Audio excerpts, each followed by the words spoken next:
El Señor esté con ustedes. Y con tu espíritu. Lectura del Santo Evangelio según San Lucas. Gloria a ti, Señor. En aquel tiempo se presentó un maestro de la ley y le preguntó. En aquel tiempo entró Jesús en una aldea y una mujer llamada Marta lo recibía en su casa.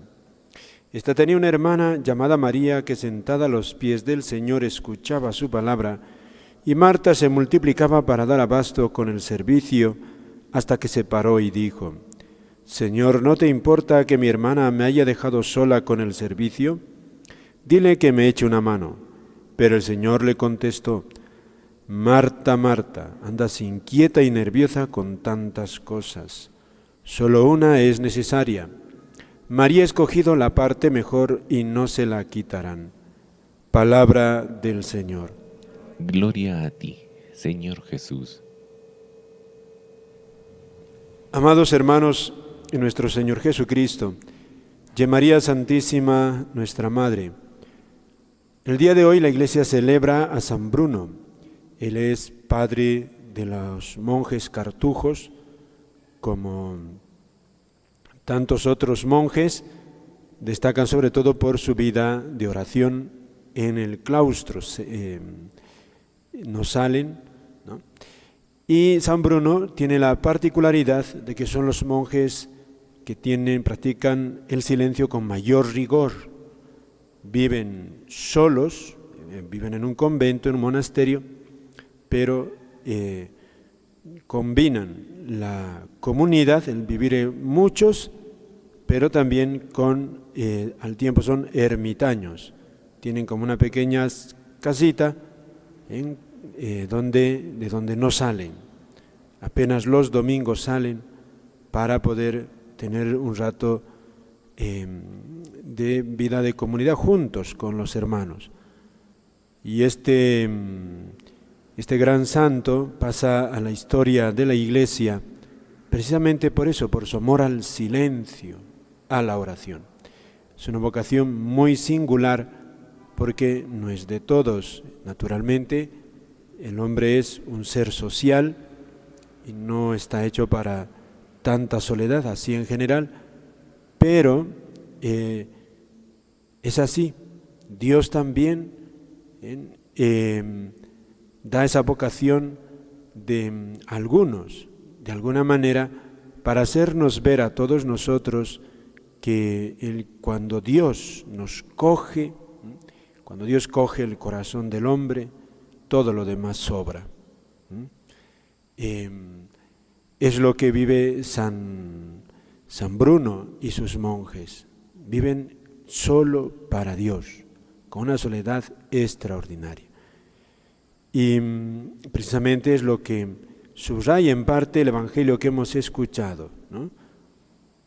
Jesús, el centro, una familia que le acoge y dos hermanas, las famosas Marta y María. Marta, la que le atiende al Señor para darle de comer a él y a sus apóstoles, y María, que se sienta a sus pies para escuchar al Señor. En la tradición de la Iglesia siempre se ha visto en ellos como esa doble dimensión que tiene el cristiano, para servir a Dios, las obras de caridad, y también el escucharle a Él, la vida de oración, la vida de trabajo. Hay que combinar las dos cosas. Para acoger a Jesús hay que ser Marta y María. Son las dos. Naturalmente es lo común para nosotros son el vivir intensamente esos dos aspectos para servir a Dios. Si uno solamente se dedica a hacer muchas obras de caridad, el peligro está que el espíritu se apaga y se hace uno un trabajador social, hace apostolado por otros intereses, pero ya no es para Dios. Entonces se va secando el fervor, el espíritu. Y por otra parte, si solamente se reza, entonces se hace uno pues quizá asocial, un encerrarse en un torreón sin importarle la suerte de los demás, un espiritualista raro. Y entonces se requiere conjugar las dos dimensiones. Jesús quiere ambas. En algunos, ciertamente, como los monjes cartujos, Dios dice no, solamente María. Ser como María, contemplativos. No por asociales, sino porque ellos han sido agarrados por Dios. Así dice San Bruno, ¿no? Agarrado por Dios. A muchos así, lo mismo en el ámbito femenino están las religiosas de clausura. Por otra parte, hoy también, además de San Bruno, la Iglesia recuerda a otro santo quizá más cercano en su vida a nosotros, porque él fallece en 1926, San Bartolomé Longo. Pasa a la historia de la Iglesia, sobre todo en Italia, por la construcción del santuario a la Virgen del Rosario de Pompeya. Y también se ha hecho un poco más conocido porque el Papa San Juan Pablo II habló bastante de él, y incluso en su encíclica sobre el Santo Rosario, que es uno de los más conocidos, pues el Papa lo nombra a él también, y entonces es conocido.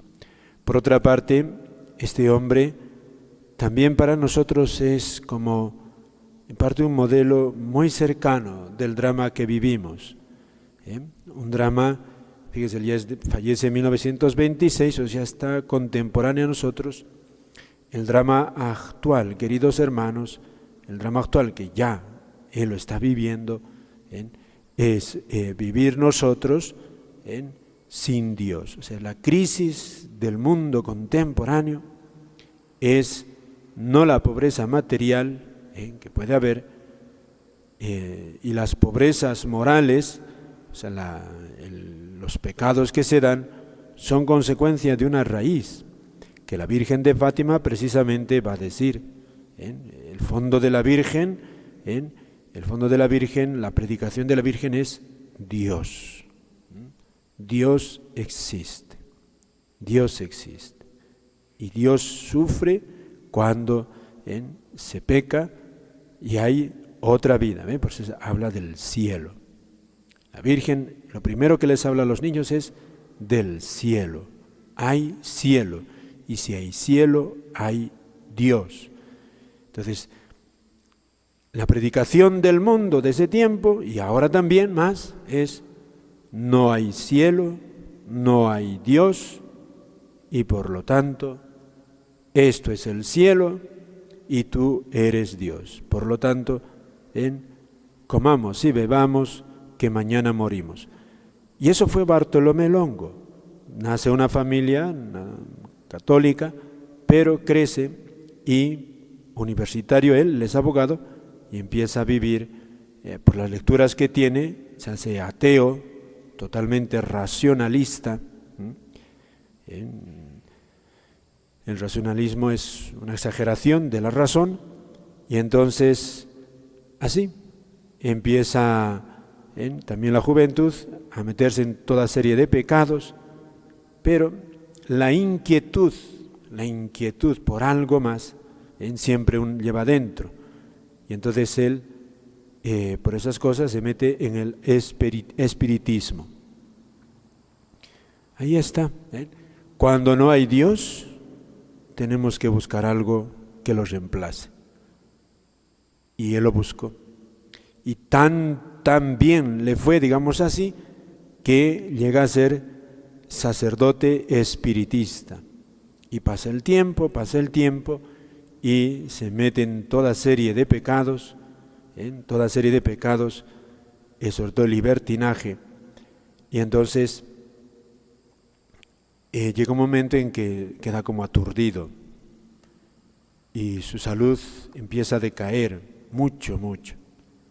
Tiene una amistad que le recomienda confesarse, y gracias a un sacerdote que lo confiesa y lo ayuda, pues empieza a liberarse, y este hombre estaba poseído por el demonio. A ese grado había llegado. Y entonces se da cuenta de la suerte que estaba llevando y se vuelve a Dios, se convierte a Dios. Un día del Sagrado Corazón de Jesús en una iglesia de la Virgen del Rosario. Y este hombre que cambia, que se ha dado cuenta a dónde estaba yendo sin Dios, precisamente gracias a esa experiencia, él se dedica a hacer obras de caridad, también por su propia experiencia empieza a animar a otros a que vivan con fe, y por su experiencia también va a conocer más a la Virgen y va a ser el gran promotor del Santo Rosario. Precisamente el Papa San Juan Pablo II cita de él una frase en esta encíclica sobre el Santo Rosario. Bartolomé Longo decía: el Santo Rosario es la dulce cadena que nos une con el cielo, o sea, la tierra con el cielo. Y él dice esa frase dentro de un contexto. Él dice que no hay pecador, dice él, no hay pecador que por mucho que esté sumergido en el pecado, incluso ningún desgraciado que esté bajo las garras del demonio, que con el Santo Rosario no se pueda liberar, porque es la dulce cadena que nos une, que une el cielo con la tierra. Es su propia experiencia, la propia experiencia de él. A partir de esa conversión, él se dedica a eso, a promover el Santo Rosario, incluso fundó 2 comunidades religiosas, me parece, pero sobre todo el Santo Rosario. Estamos en el mes de octubre, queridos hermanos. No en vano, la Virgen en Fátima nos recuerda, recemos el rosario. Recemos el rosario, porque la tentación sigue hoy incluso mucho más agresiva. Dios no existe, el cielo no hay, hagamos de este mundo un cielo, y entonces el cielo es que cada uno haga lo que le guste, lo que quiera, porque no hay pecado, no hay cielo, por lo tanto no hay infierno. Y él, fíjense, la Virgen en Fátima dice, hay cielo, les hace ver el infierno a los niños, hasta ven los demonios, y la Virgen dice, camino del cielo es la obediencia a Dios, camino del infierno es el pecado. Entonces, y la Virgen también nos dice, recen el rosario todos los días. Pidámosle a ella, a San Bartolomé Longo, a San Bruno también, un hombre de oración, de tanta fe, que Dios le llene el corazón. Pidámosles que este mes se acreciente en nosotros el Santo Rosario. Venir a la casa del Señor. No podemos sacar en procesión al Señor de los Milagros, pero tú puedes ir a su casa. ¿Para qué? Para orar, rezar. Fíjate qué preciosa y qué asequible es esta oración, tan sencilla, tan sencilla, tan sencilla. Y lo dice un hombre que lo ha experimentado. Ni siquiera en un poseso, si invoca a la Virgen, ni siquiera él también se puede ver favorecido con el poder de esta oración. Que la Virgen pues nos dé un aprecio más grande a esta oración.